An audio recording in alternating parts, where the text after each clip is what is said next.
Hello, welcome back to the Cart Lock app tutorial series from KlinKode.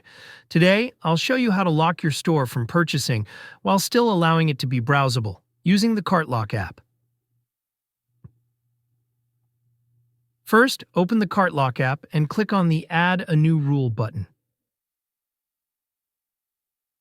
Next, click on the Add a New Condition button. From the available options, select the Cart Total option. In the Block If More Than field, enter 1. This will block checkout if your product prices are above $1, or you can set a different amount depending on your lowest product pricing. The main logic is here that you would put a value in this field, which is below your lowest product price.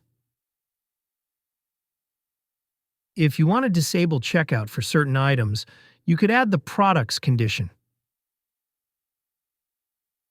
For this example, we'll keep it simple and won't use the products condition. Let's remove that condition. Make sure to enter a name for this rule in the Rule Name field for future reference. In the Error Message field, add a message that will be shown to customers at checkout, such as "Checkout is currently disabled for this store." Once everything is set, click the Save button to apply your rule. Let's test it out. When a customer tries to check out with a cart total exceeding $1, they will see the custom error message, and the order process will be blocked. As you can see, I am seeing the error message, so the checkout is locked, but the store remains browsable.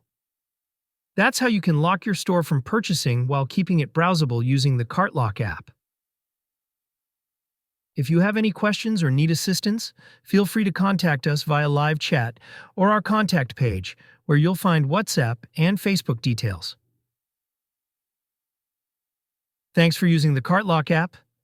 Happy selling!